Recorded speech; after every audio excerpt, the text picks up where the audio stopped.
Hola, ¿cómo están? Hoy vamos a repasar parte de la obra de Juan Rulfo, uno de los escritores más destacados de la literatura latinoamericana, por lo menos a lo largo del siglo XX. Su obra está compuesta por 3 libros: El llano en llamas, que es un libro de cuentos, la gran novela Pedro Páramo y otra novela que se llama El gallo de oro. Esas 3 obras están reunidas en este libro. Vamos a repasar en esta oportunidad 3 cuentos del llano en llamas. El primero se llama Macario y comienza así. Estoy sentado junto a la alcantarilla, aguardando a que salgan las ranas. Anoche, mientras estábamos cenando, comenzaron a armar el gran alboroto y no pararon de cantar hasta que amaneció. Mi madrina también dice eso, que la gritería de las ranas le espantó el sueño. Y ahora ella bien quisiera dormir. Por eso me mandó a que me sentara aquí, junto a la alcantarilla, y me pusiera con una tabla en la mano para que cuanta rana saliera a pegar de brincos afuera, la apalcuachara a tablazos. Las ranas son verdes de todo a todo, menos en la panza. Los sapos son negros. También los ojos de mi madrina son negros. Las ranas son buenas para hacer de comer con ellas. Los sapos no se comen. Pero yo me los he comido también, aunque no se coman. Y saben igual que las ranas. Felipa es la que dice que es malo comer sapos. Felipa tiene los ojos verdes, como los ojos de los gatos. Ella es la que me da de comer en la cocina cada vez que me toca comer. Ella no quiere que yo perjudique a las ranas. Pero a todo esto es mi madrina la que me manda a hacer las cosas. Yo quiero más a Felipa que a mi madrina. Pero es mi madrina la que saca el dinero de su bolsa para que Felipa compre todo lo de la comedera. Felipa solo se está en la cocina arreglando la comida de los 3. No hace otra cosa desde que yo la conozco. Lo de lavar los trastes a mí me toca. Lo de acarrear leña para prender el fogón también a mí me toca. Luego es mi madrina la que nos reparte la comida. Después de comer, ella hace con sus manos 2 montoncitos, uno para Felipa y otro para mí. Pero a veces Felipa no tiene ganas de comer y entonces son para mí los 2 montoncitos. Por eso quiero yo a Felipa, porque yo siempre tengo hambre y no me lleno nunca, ni aun comiéndome la comida de ella. Aunque digan que uno se llena comiendo, yo sé bien que no me lleno por más que me coma todo lo que me den. Y Felipa también sabe eso. Dicen en la calle que yo estoy loco porque jamás se me acaba el hambre.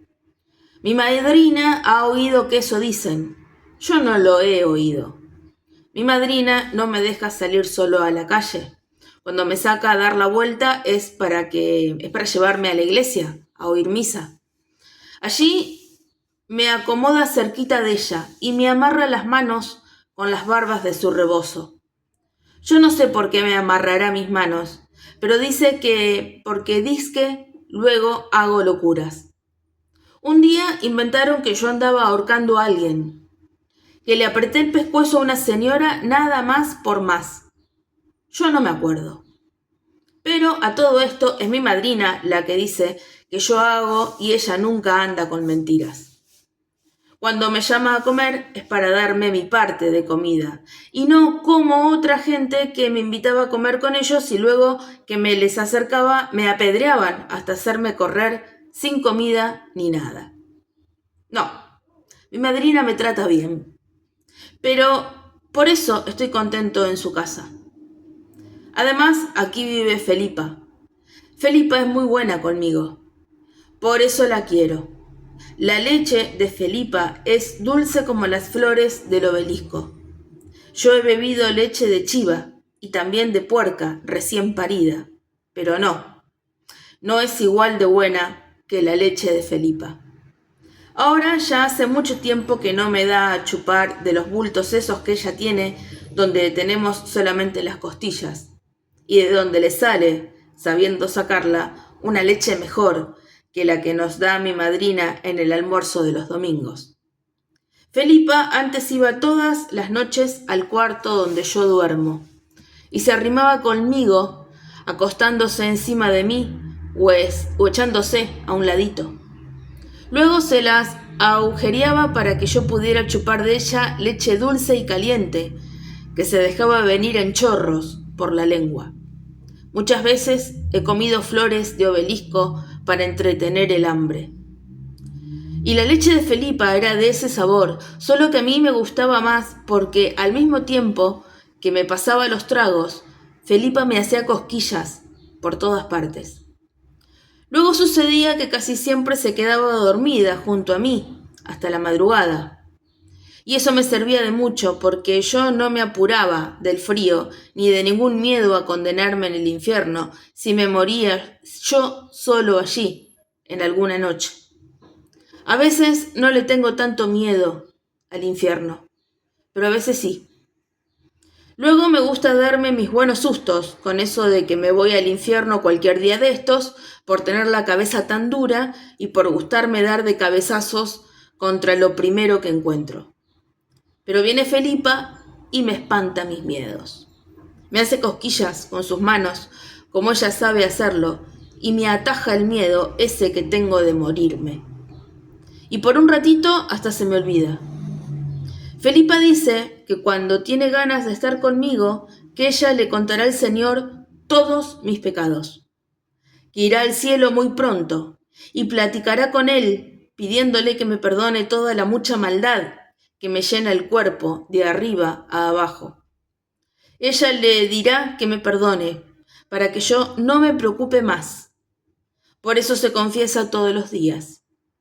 No porque ella sea mala, sino porque yo estoy repleto por dentro de demonios y tiene que sacarme esos chamucos del cuerpo confesándose por mí. Todos los días. Todas las tardes de todos los días. Por toda la vida ella me hará ese favor. Eso dice Felipa.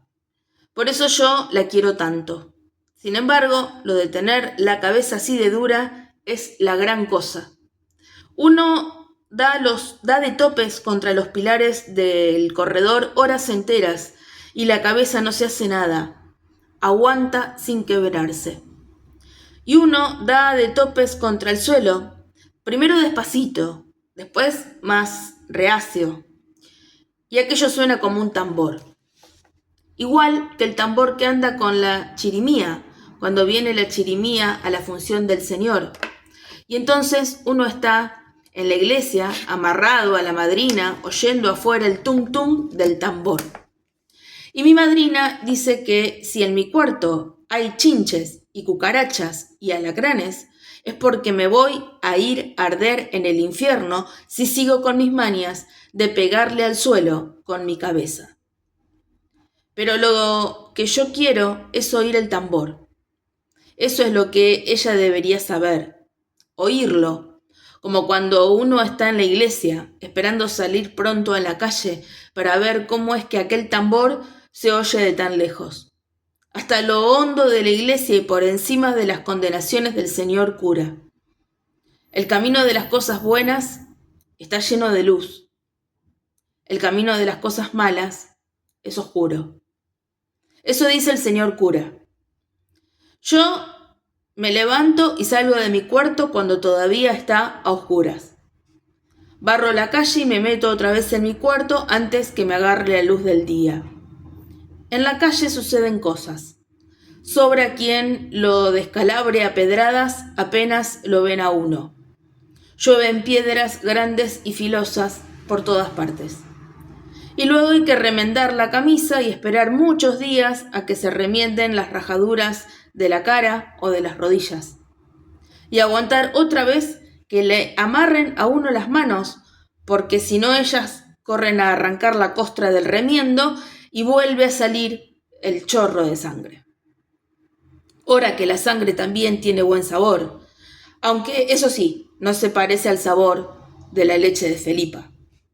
Yo por eso, para que no me apedreen, me vivo siempre metido en mi casa. Enseguida que me dan de comer, me encierro en mi cuarto y atranco bien la puerta para que no den conmigo los pecados, mirando que aquello está a oscuras. Y ni siquiera prendo el ocote para ver por dónde se me anda subiendo las cucarachas. Ahora me estoy quietecito. Me acuesto sobre mis costales y en cuanto siento alguna cucaracha caminar con sus patas rasposas por mi pescuezo, le doy un manotazo y la aplasto. Pero no prendo el ocote. No vaya a suceder que me encuentren desprevenidos los pecados por andar con el ocote prendido buscando todas las cucarachas que se meten por debajo de mi cobija. Las cucarachas truenan como saltapericos cuando uno las destripa. Los grillos no sé si truenen. A los grillos nunca los mato. Felipa dice que los grillos hacen ruido siempre, sin pararse ni a respirar, para que no se oigan los gritos de las ánimas que están penando en el purgatorio. El día en que se acaben los grillos, el mundo se llenará de los gritos de las ánimas santas y todos echaremos a correr espantados por el susto. Además, a mí me gusta mucho estarme con la oreja parada oyendo el ruido de los grillos. En mi cuarto hay muchos. Tal vez haya más grillos que cucarachas entre las arrugas de los costales donde yo me acuesto. También hay alacranes. Cada rato se dejan caer del techo y uno tiene que esperar sin resollar a que ellos hagan su recorrido por encima de uno hasta llegar al suelo. Porque si algún brazo se mueve o empiezan a temblarle a uno los huesos, se siente enseguida el ardor del piquete. Eso duele. A Felipa le picó una vez uno en una nalga. Se puso a llorar y a gritarle con gritos queditos a la Virgen Santísima para que no se le echara a perder su nalga. Yo le unté saliva. Toda la noche me la pasé untándole saliva y rezando con ella, y hubo un rato cuando vi que no se aliviaba con mi remedio, en que yo también le ayudé a llorar con mis ojos, todo lo que pude. De cualquier modo, yo estoy más a gusto en mi cuarto que si anduviera en la calle, llamando la atención de los amantes de aporrear gente. Aquí nadie me hace nada. Mi madrina no me regaña porque me vea comiéndome las flores de su obelisco o sus arrayanes o sus granadas. Ella sabe lo entrado en ganas de comer que estoy siempre. Ella sabe que no se me acaba el hambre, que no me ajusta ninguna comida para llenar mis tripas, aunque ande a cada rato pellizcando aquí y allá cosas de comer. Ella sabe que me como el garbanzo remojado, que le doy a los puercos gordos, y el maíz seco, que le doy a los puercos flacos. Así que ella ya sabe con cuánta hambre ando desde que me amanece hasta que me anochece. Y mientras se encuentre de comer aquí, en esta casa, aquí me estaré. Porque yo creo que el día en que deje de comer, me voy a morir. Y entonces me iré con toda seguridad derechito al infierno. Y de allí ya no me sacará nadie. Ni Felipa, aunque sea tan buena conmigo, ni el escapulario que me regaló mi madrina y que traigo enredado en el pescuezo. Ahora estoy junto a la alcantarilla esperando a que salgan las ranas. Y no ha salido ninguna en todo este rato que llevo platicando. Si tardan más en salir, puede suceder que me duerma. Y luego ya no habrá modo de matarlas. Y a mi madrina no le llegará por ningún lado el sueño si ya las oye cantar, y se llenará de coraje. Y entonces le pedirá a alguno de toda la hilera de santos que tiene en su cuarto que mande a los diablos por mí, para que me lleve a rastras a la condenación eterna, derechito, sin pasar ni siquiera por el purgatorio. Y yo no podré ver entonces ni a mi papá ni a mi mamá, que es allí donde están. Mejor seguiré platicando. De lo que más ganas tengo es de volver a probar algunos tragos de la leche de Felipa, aquella leche buena y dulce como la miel que le sale por debajo a las flores del obelisco. El llano en llamas. Ya mataron a la perra, pero quedaron los perritos. Corrido popular. ¡Viva Petrolino Flores! El grito se vino rebotando por los paredones de la barranca y subió hasta donde estábamos nosotros. Luego se deshizo. Por un rato, el viento que soplaba desde abajo nos trajo un tumulto de voces amontonadas, haciendo un ruido igual al que hace el agua crecida cuando rueda sobre pedregales. Enseguida, saliendo de allá mismo, otro grito torció por el recodo de la barranca, volvió a rebotar en los paredones y llegó todavía con fuerza junto a nosotros. ¡Viva mi general Petronilo Flores! Nosotros nos miramos. La perra se levantó despacio, quitó el cartucho a la carga de su carabina y se lo guardó en la bolsa de la camisa. Después se arrimó a donde estaban los cuatro y les dijo: «Síganme, muchachos, vamos a ver qué toritos toreamos». Los 4 hermanos Benavides se fueron detrás de él, agachados. Solamente la perra iba bien tieso, asomando la mitad de su cuerpo flaco por encima de la cerca. Nosotros seguimos allí, sin movernos. Estábamos alineados al pie del lienzo, tirados panza arriba, como iguanas calentándose al sol. La cerca de piedra culebreaba mucho al subir y bajar por las lomas, y ellos, la perra y los 4, iban también culebreando como si fueran con los pies trabados. Así los vimos perderse de nuestros ojos.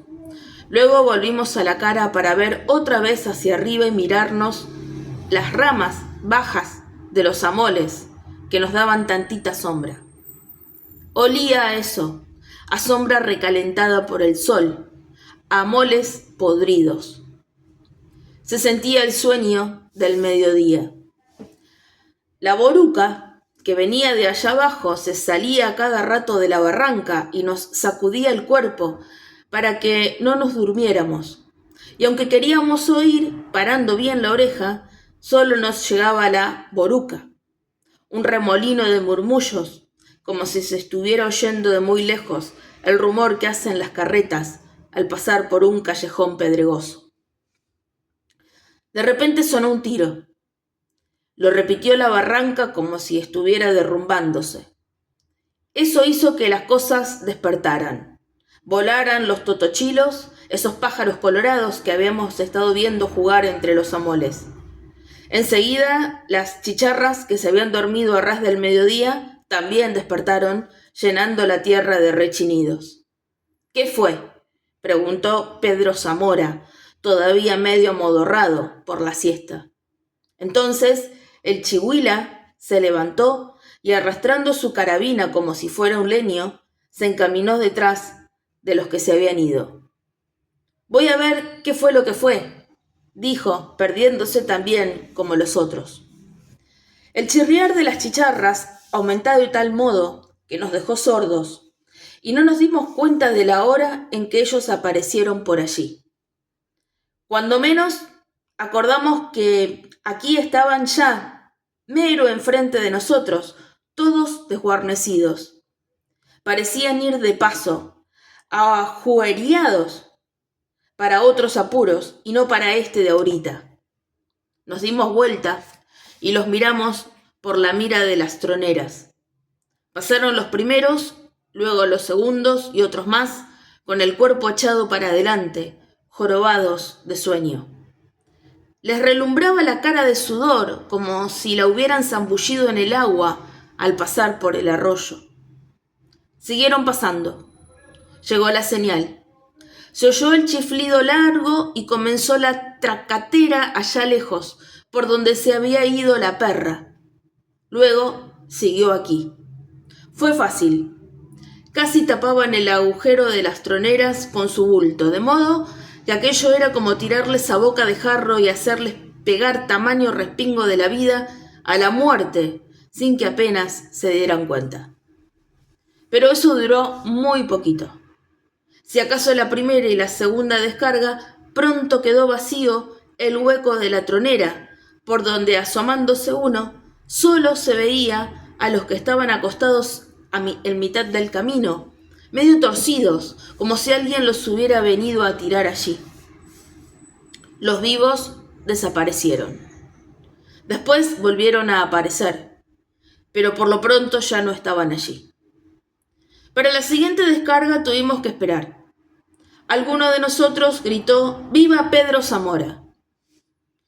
Del otro lado respondieron casi en secreto «¡Sálvame, patroncito! ¡Sálvame! ¡Santo niño de Atocha, socórreme!». Pasaron los pájaros. Bandadas de tordos cruzaron por encima de nosotros hacia los cerros. La tercera descarga nos llegó por detrás. Brotó de ellos, haciéndonos brincar hasta el otro lado de la cerca, hasta más allá de los muertos que nosotros habíamos matado. Luego comenzó la corretiza por entre los matorrales. Sentíamos las balas pajueleándonos los talones, como si hubiéramos caído sobre un enjambre de chapulines. Y de vez en cuando, y cada vez más seguido, pegando mero en medio de algunos de nosotros que se quebraba con un crujido de huesos. Corrimos. Llegamos al borde de la barranca y nos dejamos descolgar por allí como si nos despeñáramos. Ellos seguían disparando. Siguieron disparando todavía después que habíamos subido hasta el otro lado, a gatas, como tejones espantados por la lumbre. «¡Viva mi general Petronilo Flores, hijos de la tal por cual!», nos gritaron otra vez. Y el grito se fue, rebotando como el trueno de una tormenta, barranca abajo. Nos quedamos agazapados detrás de unas piedras grandes y boludas, todavía resollando fuerte por la carrera. Solamente mirábamos a Pedro Zamora preguntándole con los ojos qué era lo que nos había pasado. Pero él también nos miraba sin decirnos nada. Era como si se nos hubiera acabado el habla a todos, o como si la lengua se nos hubiera hecho bola, como la de los pericos, y nos costara trabajo soltarla para que dijera algo. Pedro Zamora nos seguía mirando. Estaba haciendo sus cuentas con los ojos, con aquellos ojos que él tenía, todos enrojecidos, como si los trajera siempre desvelados. Nos contaba de uno en uno. Sabía ya cuántos éramos los que estábamos allí, pero parecía no estar seguro todavía. Por eso nos repasaba una vez y otra y otra. Faltaban algunos, 11 o 12, sin contar a la perra y al chihuila, y a los que habían arrendado con ellos. El chihuila bien pudiera ser que estuviera horquetado arriba de alguna mole, acostado sobre su retrocarga, aguardando a que se fueran los federales. Los joseses, los dos hijos de la perra, fueron los primeros en levantar la cabeza, luego el cuerpo. Por fin caminaron de un lado a otro esperando que Pedro Zamora les dijera algo, y dijo: «Otro agarre como este», y no sacaban. Enseguida, atragantándose como si se tragara un buche de coraje, les gritó a los joseses: «Ya sé que falta su padre, pero aguántense tantito, iremos por él». Una bala disparada de allá hizo volar una parvada de tildíos en la ladera de enfrente. Los pájaros cayeron sobre la barranca y revolotearon hasta cerca de nosotros. Luego, al vernos, se asustaron. Dieron media vuelta relumbrando contra el sol y volvieron a llenar de gritos los árboles de la ladera de enfrente. Los joseses volvieron al lugar de antes y se acuclillaron en silencio. Así estuvimos toda la tarde. Cuando empezó a bajar la noche, llegó el chihuila, acompañado de uno de los cuatro. Nos dijeron que venían de allá abajo, de la piedra lisa, pero no supieron decirnos si ya habían retirado los federales. Lo cierto es que todo parecía estar en calma. De vez en cuando se oían los aullidos de los coyotes. «¡Epa, tú pichón!», me dijo Pedro Zamora. «Te voy a dar la encomienda de que vayas con los joseses hasta Piedra Lisa y vean a ver qué le pasó a la perra. Si está muerto, pues entiérrenlo. Y hagan lo mismo con los otros.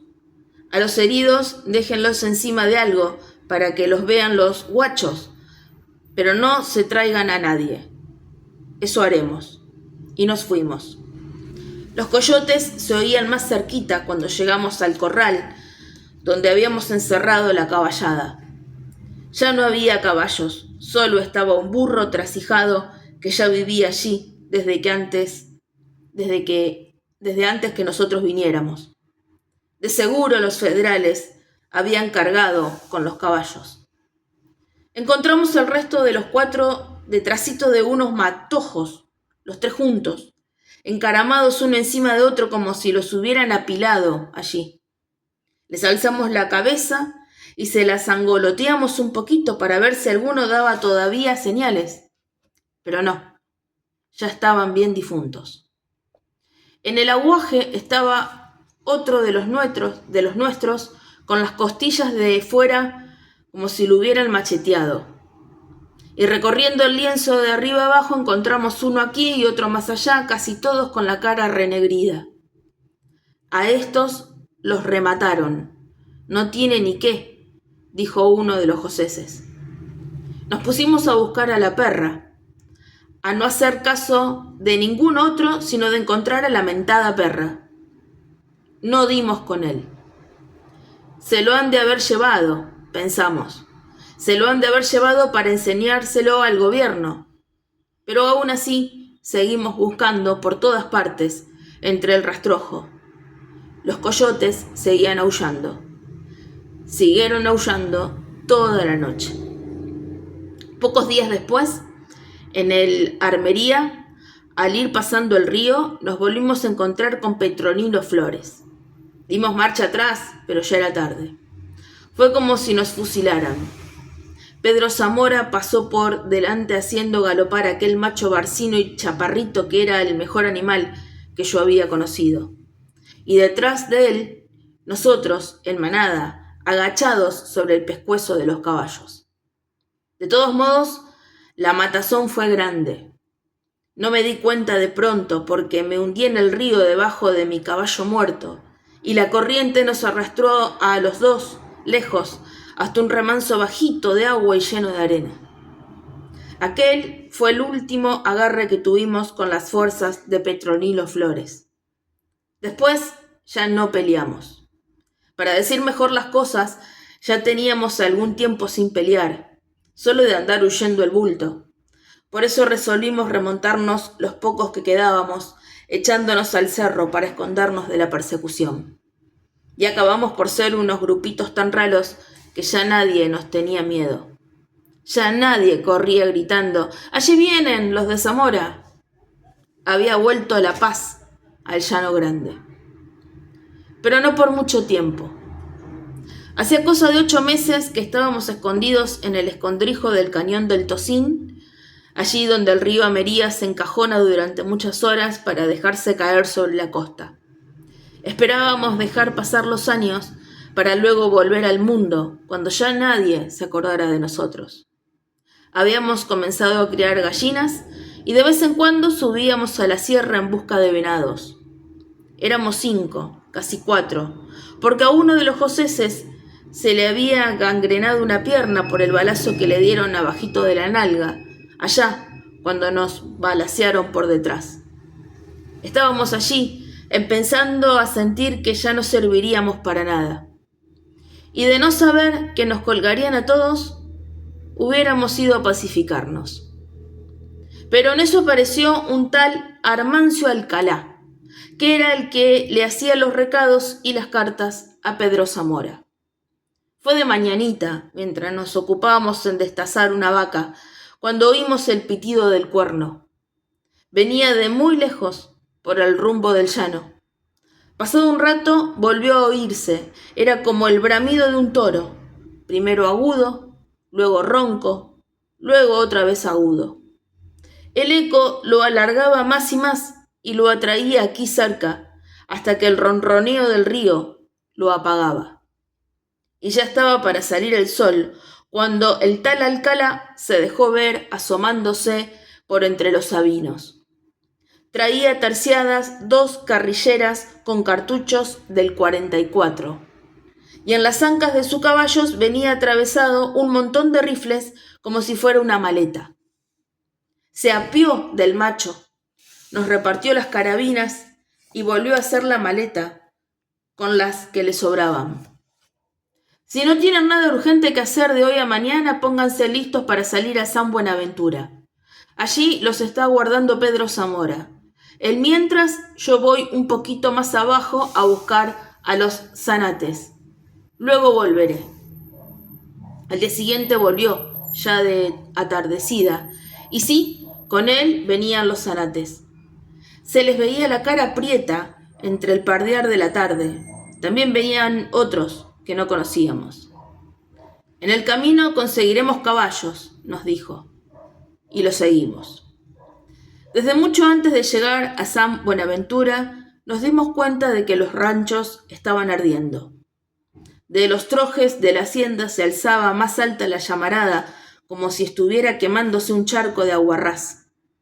Las chispas volaban y se hacían rosca en la oscuridad del cielo, formando grandes nubes alumbradas. Seguimos caminando de frente, encandilados por la luminaria de San Buenaventura, como si algo nos dijera que nuestro trabajo era estar allí, para acabar con lo que quedara. Pero no habíamos alcanzado a llegar cuando encontramos a los primeros de a caballo que venían al trote, con la soga amorreada en la cabeza de la silla y tirando, unos de hombres pilados que en ratos todavía cambiaban sobre sus manos, y otros de hombres a los que ya se le había caído las manos y traían descolgada la cabeza. Los miramos pasar. Más atrás venían Pedro Zamora y mucha gente a caballo, mucho más gente que nunca. Nos dio gusto. Daba gusto mirar aquella larga fila de hombres cruzando el llano grande otra vez, como en los tiempos buenos, como al principio, cuando nos habíamos levantado de la tierra como huizapoles, maduros, aventados por el viento, para llenar de terror todos los alrededores del llano. Hubo un tiempo que así fue, y ahora parecía volver. De allí nos encaminamos hacia San Pedro. Le prendimos fuego y luego la emprendimos rumbo al Petacal. Era la época en que el maíz ya estaba por piscarse y las milpas se veían secas y dobladas por los ventarrones que soplan por este tiempo sobre el llano. Así que se veía muy bonito ver caminar el fuego en los potreros, ver hecho una pura brasa casi todo el llano en la quemazón, con el humo ondulado por arriba, aquel humo oloroso a carrizo y a miel, porque la lumbre había llegado también a los cañaverales. Y de entre el humo íbamos saliendo nosotros, como espantajos, con la cara tiznada, arreando ganado de aquí y de allá para juntarlo en algún lugar y quitarle el pellejo. Ese era ahora nuestro negocio, los cueros del ganado.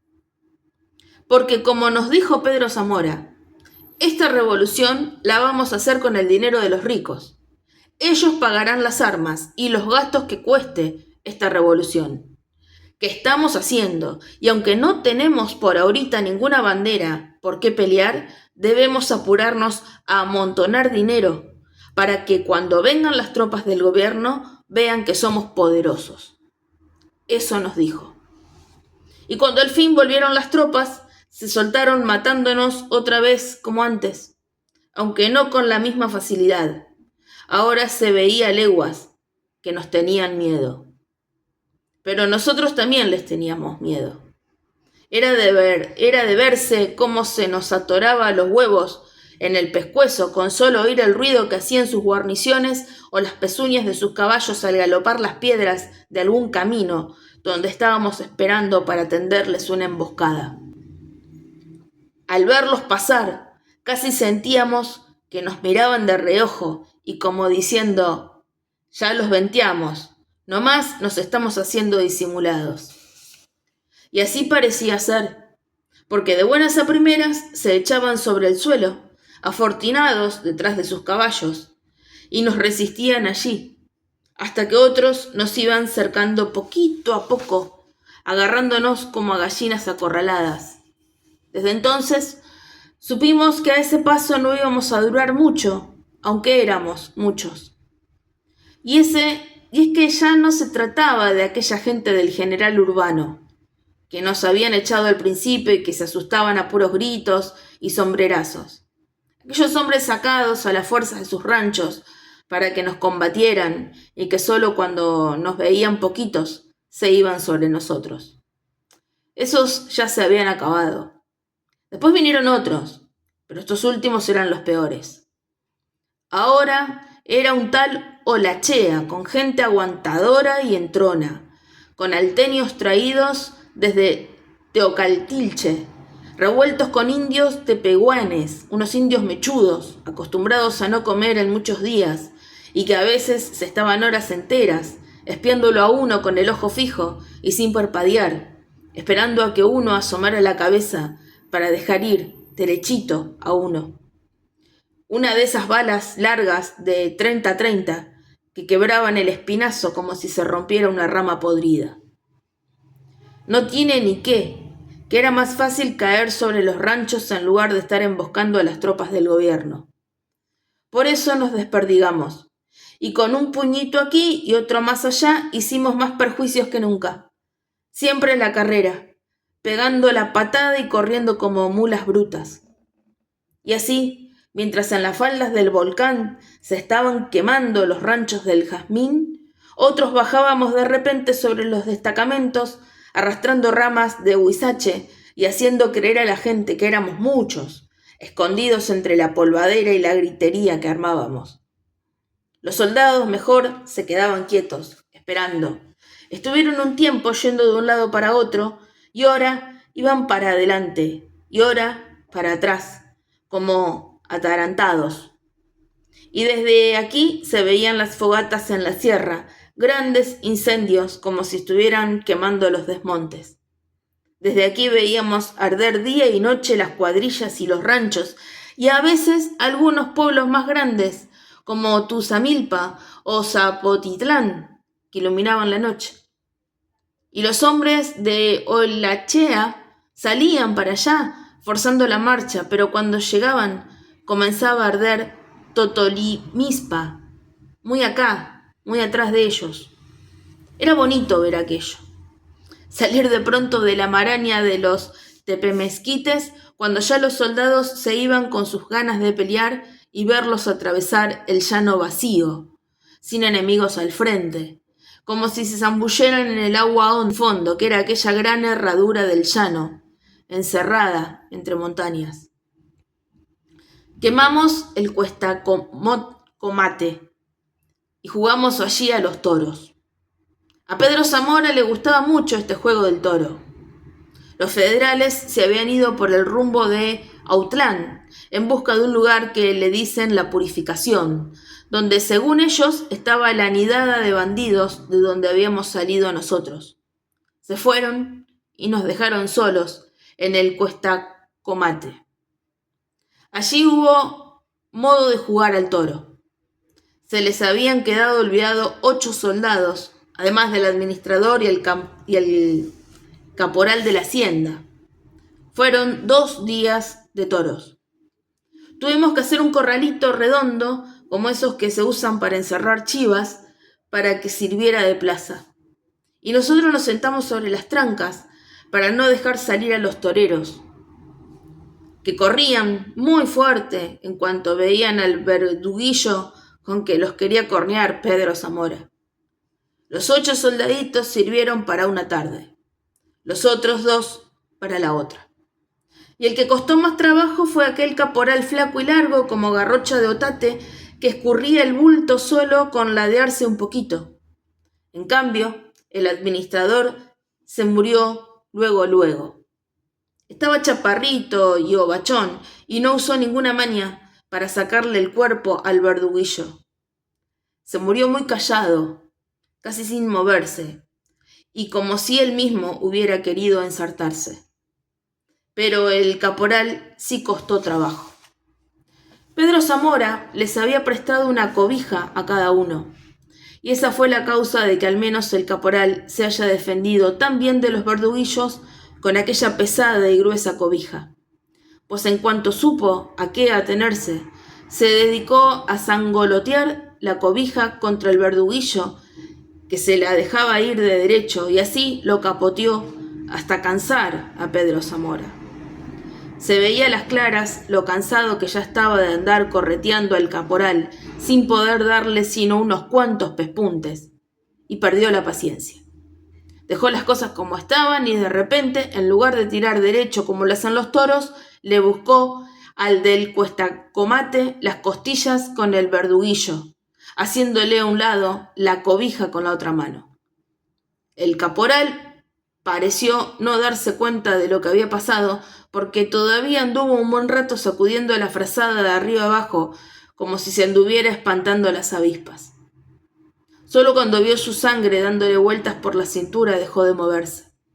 Se asustó y trató de taparse con sus dedos el agujero que se le había hecho en las costillas, donde le salía un solo chorro, la cosa aquella colorada que lo hacían ponerse más descolorido.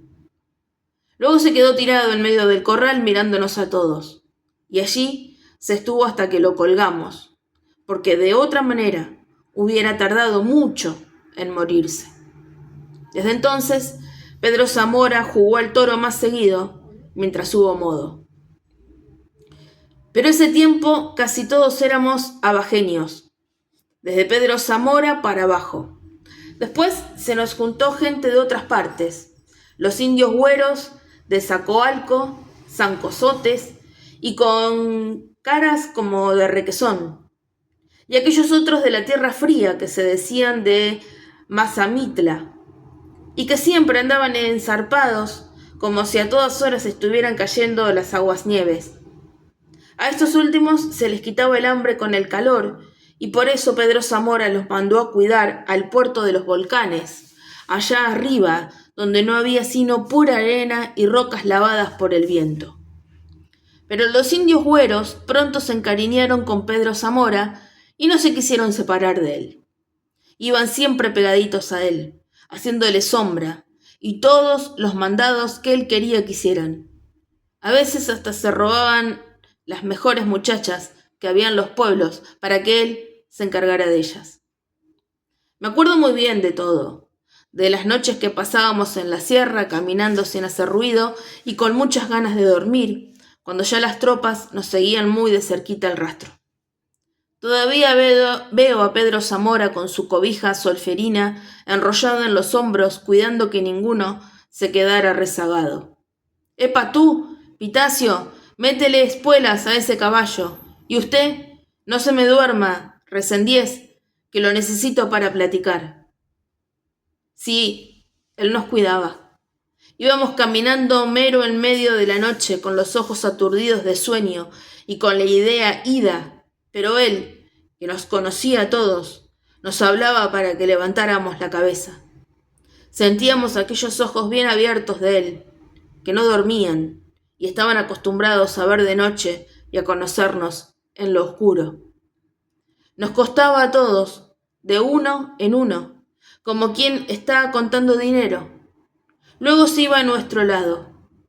Oíamos las pisadas de su caballo y sabíamos que sus ojos estaban siempre alertas. Por eso todos, sin quejarnos del frío ni del sueño que hacía, callados, lo seguíamos como si estuviéramos ciegos. Pero la cosa se descompuso por completo desde el descarrilamiento del tren en la cuesta de Sayula. De no haber sucedido eso, quizá todavía estuvieran vivos Pedro Zamora y el Chino Arias y el Chihuila y tantos otros, y la revuelta hubiera seguido por el buen camino. Pero Pedro Zamora le picó la cresta al gobierno con el descarrilamiento del tren de Sayula. Todavía veo las luces de las llamaradas que se alzaban allí, donde apilaron a los muertos.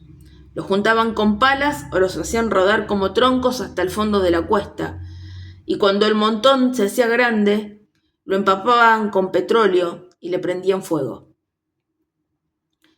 La gedentina se la llevaba el aire muy lejos, y muchos días después todavía se sentía el olor a muerto chamuscado.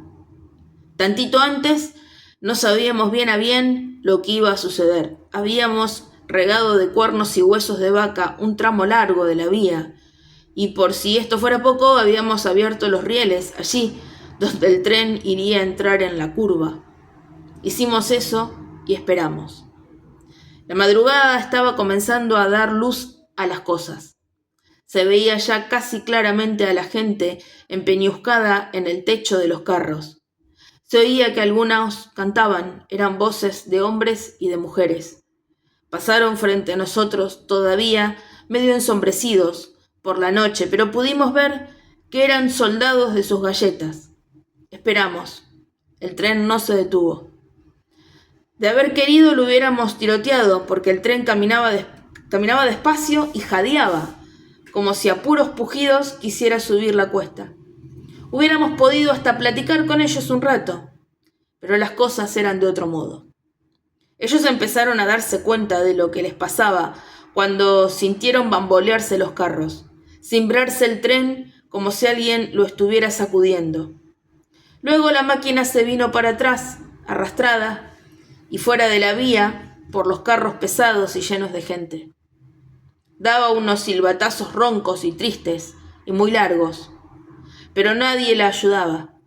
Seguía hacia atrás, arrastrada por aquel tren al que no se le veía fin, hasta que le faltó tierra y, yéndose de lado, cayó al fondo de la barranca.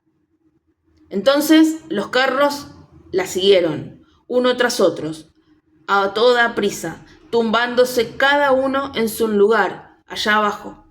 Después todo se quedó en silencio, como si todos, hasta nosotros, nos hubiéramos muerto. Así pasó aquello. Cuando los vivos comenzaron a salir de entre las astillas de los carros, nosotros nos retiramos de allí, acalambrados de miedo. Estuvimos escondidos varios días, pero los federales nos fueron a sacar de nuestro escondite. Ya nos dieron paz.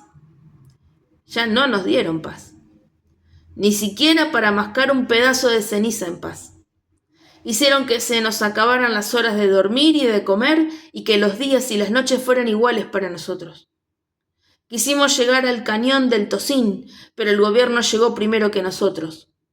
Faldeamos el volcán, subimos a los montes más altos y allí, en ese lugar que le dicen el camino de Dios, encontramos otra vez al gobierno tirando a matar. Sentíamos cómo bajaban las balas sobre nosotros, en rachas apretadas, calentando el aire que nos rodeaba. Y hasta las piedras de detrás de las que nos escondíamos se hacían trizas una tras otra, como si fueran terrones. Después supimos que eran ametralladoras, aquellas carabinas con que disparaban ahora sobre nosotros y que dejaban hecho una coladera el cuerpo de uno. Pero entonces creímos que eran muchos soldados por miles y todo lo que queríamos era correr de ellos. Corrimos lo que pudimos. En el camino de Dios se quedó el Chihuila, atejonado detrás de un madronio con la cobija envuelta en el pescuezo, como si se estuviera defendiendo del frío.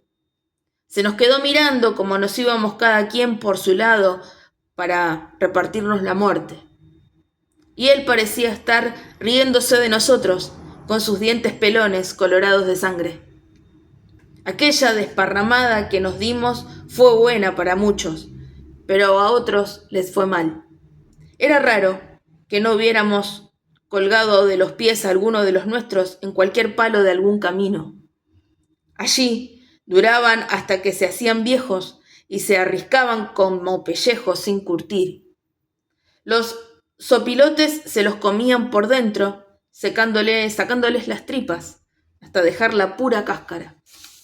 Y como los colgaban alto, allá se estaban campaneando el soplo del aire muchos días, a veces meses, a veces ya nada más las puras tirlangas de los pantalones bulléndose como el viento, como si alguien las hubiera puesto a secar allí.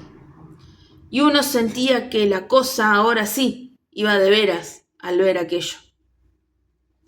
Algunos ganamos para el Cerro Grande y arrastrándonos como víboras pasamos el tiempo mirando hacia el llano, hacia aquella tierra de allá abajo donde habíamos nacido y vivido y donde ahora nos estaban aguardando para matarnos. A veces hasta nos asustaba la sombra de las nubes. Hubiéramos ido de buena gana a decirle a la gente que ya no éramos gente de pleito y que nos dejaran estar en paz. Pero de tanto daño que hicimos por un lado y otro, la gente se había vuelto matrera y lo único que habíamos logrado era agenciarnos enemigos. Hasta los indios de acá arriba ya no nos querían. Dijeron que les habíamos matado sus animalitos. Y ahora cargan armas que les dio el gobierno y nos han mandado decir que nos matarán en cuanto nos vean. No queremos verlos, pero si los vemos, los matamos, nos mandaron a decir. De este modo se nos fueron acabando la tierra. Casi no nos quedaba ya ni el pedazo que pudiéramos necesitar para que nos enterraran. Por eso decidimos separarnos los últimos, cada quien arrendando por distinto rumbo. Con Pedro Zamora anduve cosa de 5 años. Días buenos, días malos, se ajustaron 5 años. Después ya no lo volví a ver. Dicen que se fue de México, detrás de una mujer, y que por allá lo mataron. Algunos estuvimos esperando a que regresara, que cualquier día apareciera de nuevo para volvernos a levantar en armas, pero nos cansamos de esperar. Es todavía la hora en que no ha vuelto. Lo mataron por allá. Uno que estuvo conmigo en la cárcel me contó eso de que lo habían matado. Yo salí de la cárcel hace 3 años. Me castigaron allí por muchos delitos, pero no porque hubieran dado con Pedro Zamora. Eso no lo supieron ellos. Me agarraron por otras cosas, entre otras por la mala costumbre que yo tenía de robar muchachas. Ahora vive conmigo una de ellas, quizá la mejor y más buena de todas las mujeres que hay en el mundo. La que estaba allí, afuerita de la cárcel, esperando quién sabe desde cuándo a que me soltaran. Pichón, te estoy esperando a ti, me dijo. Te he estado esperando desde hace mucho tiempo. Yo entonces pensé que me esperaba para matarme. Allá como entre sueños me acordé de quién era ella. Volví a sentir el agua fría de la tormenta que estaba cayendo sobre Telcalpana esa noche que entramos allí y arrasamos el pueblo. Casi estaba seguro de que su padre era aquel viejo al que le dimos su aplaque cuando ya íbamos de salida, al que alguno de nosotros le cerrejó un tiro en la cabeza mientras yo me echaba a su hija sobre la silla del caballo y le daba unos cuantos coscorrones para que se calmara y no me siguiera mordiendo.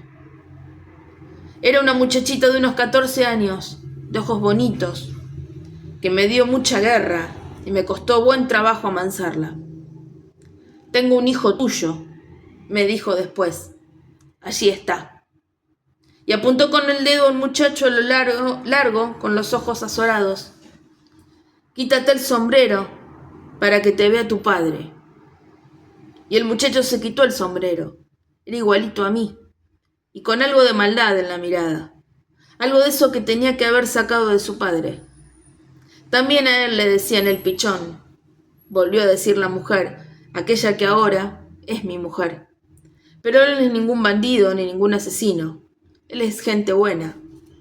Yo agaché la cabeza.